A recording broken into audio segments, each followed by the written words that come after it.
Jotvingiai – tai išnykusi baltų tauta, gyvenusi Jotvoje. Dabar Lenkijos Palenkės vaivadija, dalis vakarų Baltarusijoje ir pietvakarinėje Dzūkijos dalyje.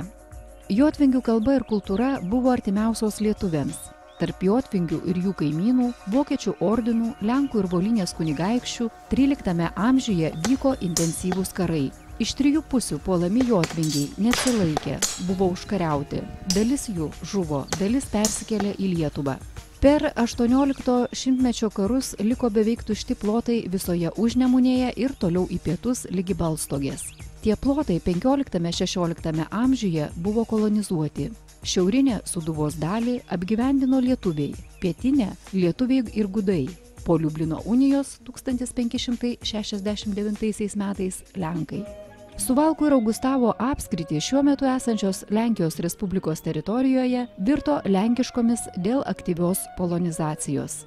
13–17 amžiuje visus arba beveik visus jotvingius bent jau lingvistiškai asimiliavo gudai, lietuviai ir lenkai.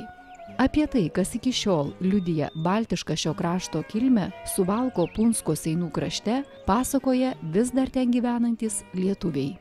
Šis kraštas, šį Sūduvos dalis tiesiog yra kaip ir Lietuvos priešpilis, nes visuomet matom istoriškai, kad kai jie atitekdavo į kitas rankas, tai vis dėlto tapdavo priešpiliu ir mes tiesiog gindavom ir ginam Lietuvos reikalus būtent, stengiamės padėti.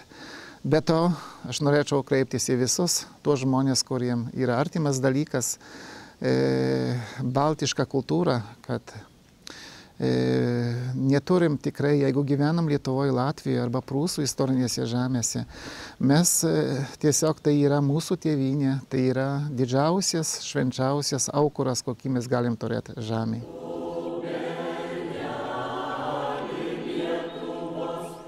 Šiurpilio piliakalnis Palenkės vaivadijos Suvalkų apskrities Jeleniavos valsčiuje vienas svarbiausių jotvingių aukso amžių liudijančių archeologinių objektų lenkiškoje Suvalkijos dalyje.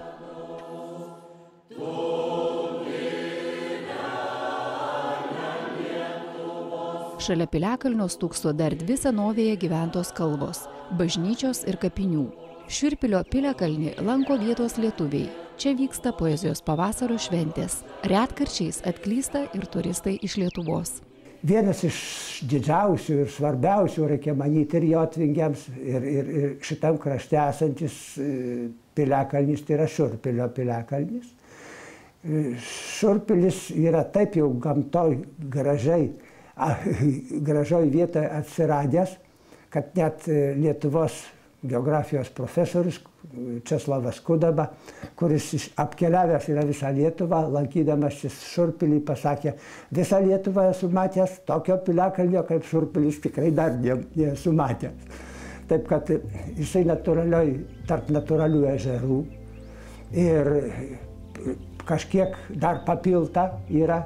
Taip, kad matosi dabar Šiurpilio piliakalnį visą tai, kaip jis atrodė net seniau. Net yra matoma vieta, kur buvo pakeliamas tiltas į pilį.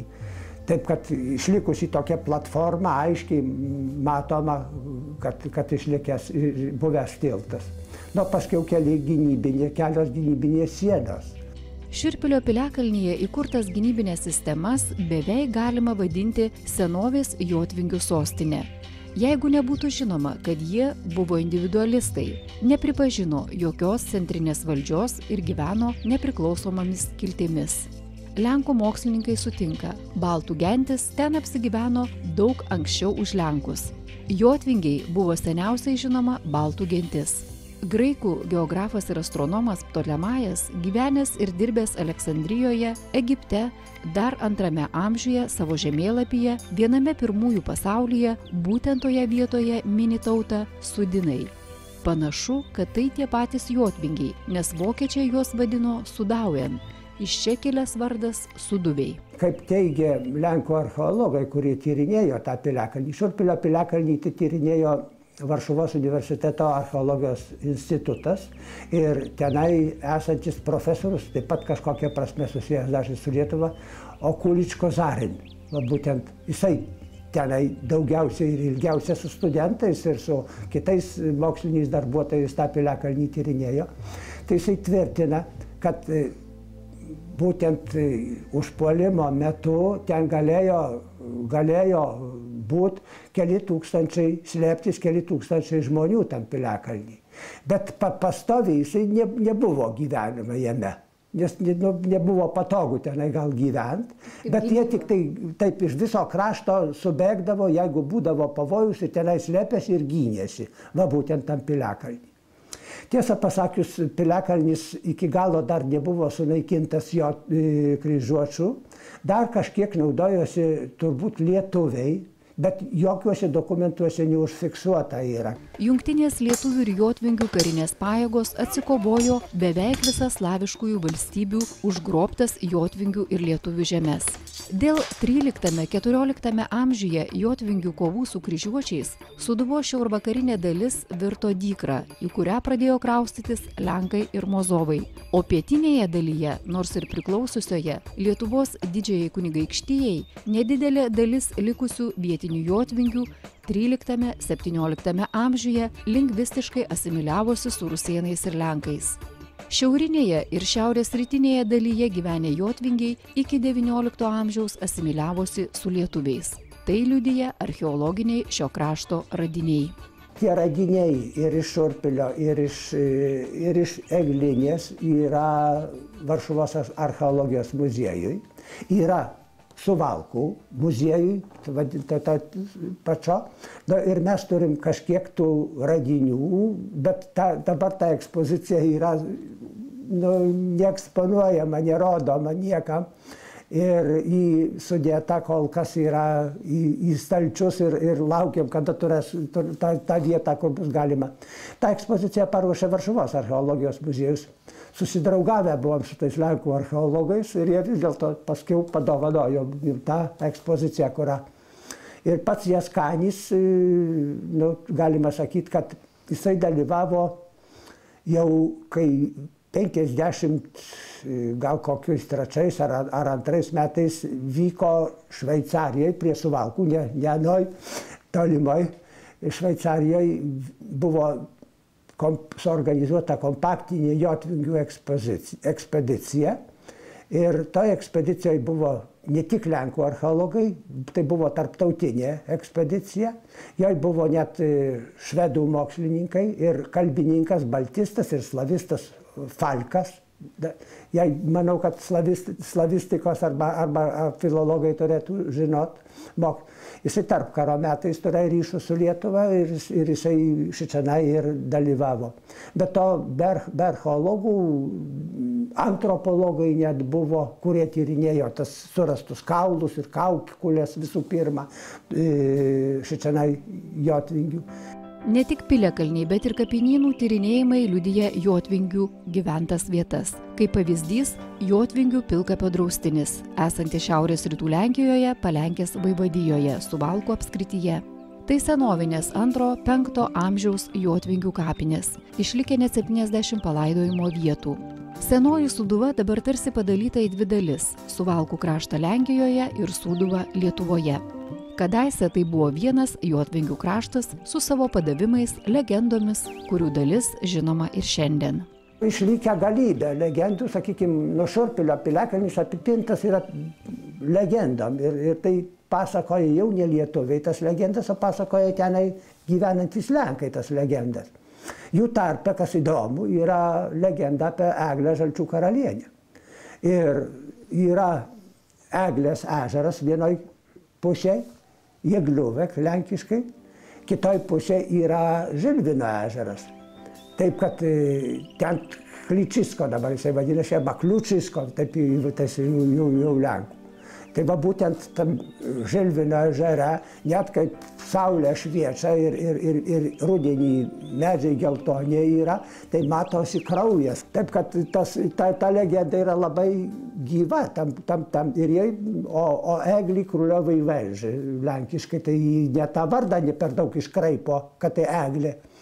pasakoja.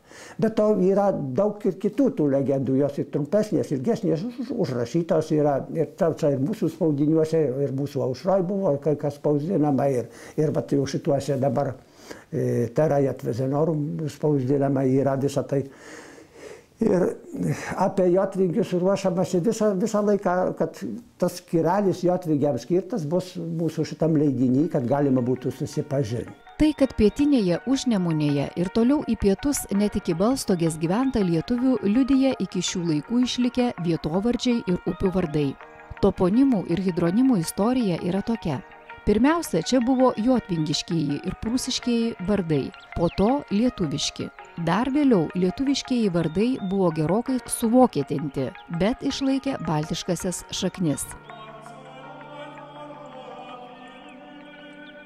Netoli į rytus nuo Suvalkų yra garsus Vygrių ežeras ir buvęs vienuolynas. Ežero vardas kilęs iš žodžio vingrus, tai reiškia suktas, vingiuotas. Tiems, kurie žino ežero pavidalą ir jo krantų liniją, tas pavadinimas yra akivaizdus liudininkas. Pats pavadinimas Vygrai, vingrus, tai yra suktas, vingiuotas, kreivas. Tai yra šių ežerų forma, jeigu mes ją pasižiūrėtume atidžiau, kurie aplinkui supa šią gražią salą, vėliau tapusi pusiasaliu, tai tikrai šitą pavadinimą pateisina. Ir senesnė forma net ir buvo užrašyta ne Vygrai, o Vingrai, ir net lenkiškai buvo irgi taip. Čionajus šioje gražoje vietoje pirmiausiai tai reikia pasakyti, kad gyventa mūsų protėvių, jotvingių. Vėliau čionajus Lietuvos didieji kunigaikščiai Vytautas Jogaila turėjo savo medžioklinį dvarą ir jie čionajus atvykdavo prieš svarbesnius mūšius pasimedžioti žvėries, kadangi čia buvo toks, kaip sakyti, retai gana apgyvendintas plotas, tai ir prie Žalgirio mūšį reikia manyti, kad irgi čionajus jie medžiodavo. Po to tas dvaras kažkiek tai apgruvo, bet vis vien įspūdinga vieta buvo. Lenkijos karalius Jonas Kazimieras po viso švedų antpuolio, po visų šitų mūšių, pasižadėjo padaryti kažkokį tai labai gerą darbą. Ir jisai šį kraštą, šią vietą, šią žemę padovanojo vienuoliams kamaldulams. Kamaldulių vienuolyno turtai augo, jų žemės prašoko Vygrių apskrities ribas, pasiekė Nemuną ir Kalvarijos sritis. Puošnusis vienuolynas atrodė lyg kokios nepriklausomos kunigaikštijos sostinė, vienas turtingiausių vienuolynų Lenkijoje. Vienuoliai steigė mokyklas, dėja lietuviški reikalai jiems buvo svetimi, mokė melstis tik lenkiškai, trukdė net namuose lietuviškai kalbėti. Turėdami didelę dvasinę ir ekonominę įtaką, greitai sulenkino labai plačias apylinkės – Vygrius, Suvalkus, Jelenevą, Koletnyką ir kitas vietovės. Sakoma, kad vietiniai gyventojai nelabai mėgo vienuolius. Vienoje knygelėje net parašyta, kad vienam vienuoliui tenka apie 100 samdytų darbininkų, visiškai priklausančių nuo vienuolyno malonės. Jiems priklausė aplinkiniai šitie kaimai, miesteliai, ir pagrindinai Suvalkų miestas. Tai buvo, kaip pasakyti, Kamaldulų Vygrų provincija buvo. Jie gyveno labai pasiturinčiai, turėjo labai daug šičionajus ne tik žemių, bet ir taip pat kūrė gamyklas. Šičia gamino stiklą, gamino popierų, gamino geležies dėjyklas turėjo, kitų dar įvairių dirbtuvių, įrengimų, amatininkų. Taip, kad kai kurie šaltiniai paduoda net, kad vienam kamaldului, kuris šičionajus gyveno, buvo priskirta 100 darbuotojų, 100 patarnautojų darbuotojų. Ir šiaip taip, kad jie tikrai mažai kalbėdami pajėgė valdyti didžiulį turtą. Labai irgi kalbino žmonės melstis, kalbino, nors tai nebuvo pamokslautojų vienuolynas, taip kaip, sakykime, senų dominikonų, kurie skelbdami pamokslus ragino žmonės į tikybą. Bet mažai kalbėdami valdė didžius turtus ir lenkino šį kraštą. Reikia pasakyti, kad nelabai buvo mėgiami vietinių gyventojų, kadangi kartais net su jais ir kažkokius tai teismai vykdavo, jis nusavindavo jų turtus. Iš viso labai daug turėjo šitų savo, kaip jau minėjau, įvairių dalykų, valdė Suvalkų miestą, bet po nepraėjus 200 metų ištiko Kamaldulus toks likimas, gal nelaimė, gal kaip čia pasakius, Lenkijos Lietuvos valstybė 1795 metais galutinai pasidalijo 3 valstybės, na ir šį kraštą užima vokiečiai. Po beveik 200 metų gyvavimo vienuolynas prūsų valdžios buvo panaikintas, jų turtai nusavinti. 1798 metais įsteigta Vigrių vyskupija. Pirmasis vyskupas buvo lietuvis. Bažnyčios valdžios norėjo irgi toliau, kad ši vieta būtų gyva ir čionais įkūrė vyskupiją. Netrukus po to, kai iškėlė Šečenajus, tai įkūrė vyskupiją. Šečenajus vyskupas Karpavičius, dar kiti vyskupai būna, bet šita vyskupija neįsilaiko ilgai, išsilaiko 14 metų ir 1818 metais įkurta vyskupija yra perkelta vyskupija į Seinus. Kadangi vis tik tai ten klestėjo miestas, ten buvo gyvenimas, o šičia liko ši vieta nuošaly. Ta galybė Kamaldulų griuvo, pradėjo liko tik tai parapinės kaip parapijos valdžioje visas šitas turtas, jų kitas turtas buvo nusavintas, bet pati teritorija, pati bažnyčia liko parapijai. Pradėjo išpardavinėti plytas iš eremų šitų namelių, na ir daugiausiai tai nuėjo į Suvalkų miestą ir, kaip sako, kai kurie šitie Suvalkų miesto seniausi namai būtent pastatyti yra iš Vigrų šitų plytų. Dar vienas lietuvis palikęs Vigriuose žymų pėdsaką, tai Viktoras Vinikaitis, gimęs 1927 metais Navasodės kaime neturtingoje šeimoje. Ganė gyvulius, baigė tik pradžios mokyklą. Tęsti mokslą nebuvo sąlygų ir lėšų. Mėgo skaityti knygas ir drožinėti. Jo gabumus pastebėjęs kunigas Kaikovskis pasėmė jį į Seinus, vėliau į Vigrius. Čia buvo atstatoma ir restauruojama bažnyčia. Klebonas jį pristatė restauratoriams ir pasikvietė dirbti atstatant sugriautą vienuolyną. Pagal senas nuotraukas Viktoras Vinikaitis atkurdavo dingusius paveikslus, išpjaustydavo trūkstamas skulptūras. Sudėtingame darbe tekdavo bendrauti su įvairių šalių menininkais, dvasininkais, mokslininkais, skaityti įvairiakalbę literatūrą. Savarankiškai išmokė 7 kalbas, jomis vesdavo ekskursijas po vienuolyną.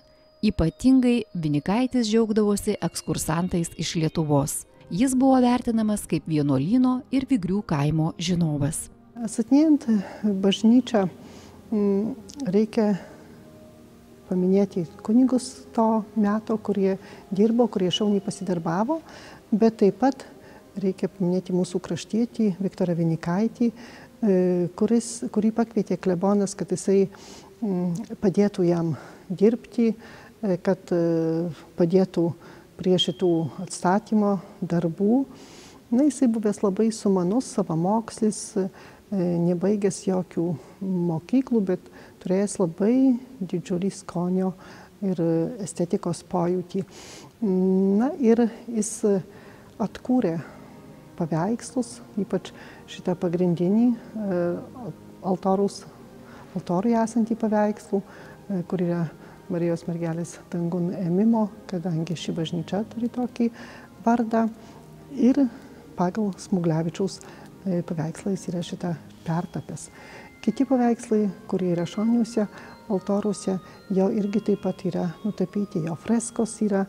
Tai labai kruopštus, labai buvo darbštus, sumanus žmogus, kuris paskui įsidarbinęs pradirbo visą savo, galima sakyti, nuo jaunystės visą gyvenimą prabuvo Vigriuose ir jau kelis metus prieš pensiją, prieš savo mirtį, jisai mirė 94 metais, apsirengė baltų rūbų ir skaitė save, kad tai yra paskutinis Kamaldulas.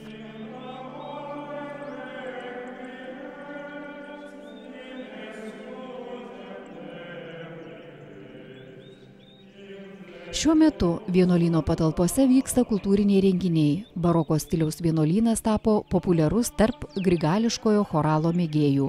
Veikia Jono Pauliaus II biblioteka, kuri buvo įrengta po jo apsilankimo 1999 metais. Pačiame vienuolyne ir vienuolyno apylinkėse yra svečių namelių ir apgyvendinimo vietų. Vygrai tokia maldos vieta, gamtos graži vieta patraukdavo žmonės, būdamas dar jauno studentų, dabartinis šventasis, buvęs popiežius Jonas Paulius II. Ir būdamas popiežiu jau savo kelionės metu į Lenkiją 1929 metais Vygruose praleido 2 naktis. Ir taip pat panorėjo, kad jam vieną vakarą, einant miego, kad jam lopšinė būtent padainuotų lietuviškai. Kadangi jam skambėjo ausyse šios dainos ir šių žmonių balsai, jis atostogaudamas sutikdavo Šečenajos, keliaudamas po šį kraštą sutikdavo irgi lietuvių. Na, aišku, jam lietuviškai padainavo, bet ansamblis iš Šepliškių pograničio. Tas ansamblis būtent, kuriam nesunku išmokti lietuviškai, nes jų repertuaras yra lietuviškas, bet dainuoja jau lenkiškai.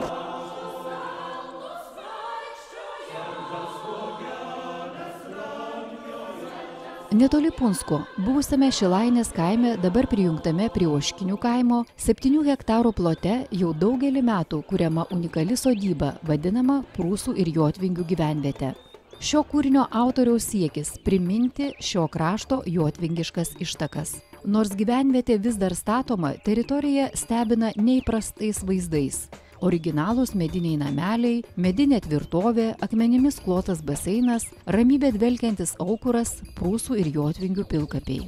Šios unikalios rekonstrukcijos, įamžinančios Prūsų ir ne tik tautos istoriją, kūrėjas ir šeimininkas punskietis Petras Lukoševičius šį ne vienus metus trunkantį darbą vadina testamento, tiesioginė prasme gauto iš savo tėvo vykdymu. Ypač pas Prūsus buvo garbinamas skaičius 3. Ir čionai taip gavosi iš mano tėvo, kaip ir įsakymo, gal taip pasakyčiau, būtent, kad šitą visą gyvenvietę statys 3 kartos. Tai nėra, šiandien padarau ir darau biznių ir viskas.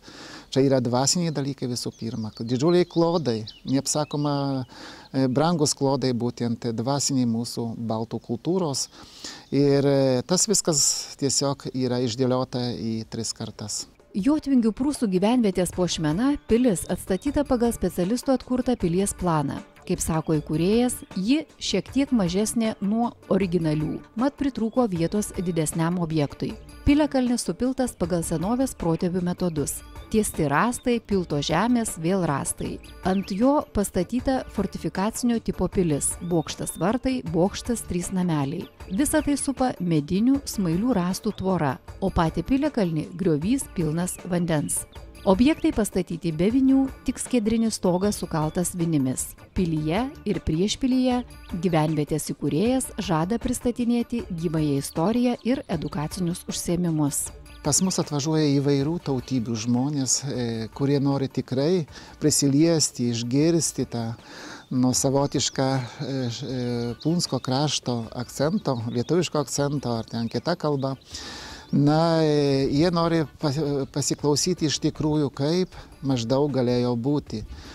Kadangi teko prisiliesti prie šito klausimo, o šitas klausimas tikrai labai yra nerealiai didelis, teko labai daug irgi surinkti archyvinės medžiagos. Ir pagal tą archyvinę medžiagą iš įvairių šaltinių, tikrai iš įvairių šaltinių, netgi iš Vatikano, iš British archyvo, iš British Museum archyvo nemažai turim ir iš kitų mažesnių, Berlyno, Vilniaus, Maskvos, Minsko, netgi Kijevo. Būtent viską sudėdami vieną ir mes gaunam labai įdomų mūsų praeities žiedą. Čia tai yra, kaip pasakyti, nori tiesiog bandom atstatyti pagal archeologinius kasinėjimus, pagal kitas archyvinės medžiagas, bet kadangi mes kai kalbam apie dvasinius dalykus, tai tikrai yra labai dideli dalykai. Lietuviški pėdsakai lietuvių pamirštoje žemėje, Punsko Suvalkų Seinų trikampyje, dabartinėje Lenkijos teritorijoje. O išlikę ne tik materialūs, bet ir dvasiniai dalykai. Todėl visus besidominčius Lietuvos istoriją tai galėtų intriguoti ir dominti. Leiskitės į kelionę prarastos istorijos beieškant ir tai, ką pamatysite ir išgirsite, bus tikrai nemažiau verta egzotiškų šalių ar tolimų kelionių įspūdžių.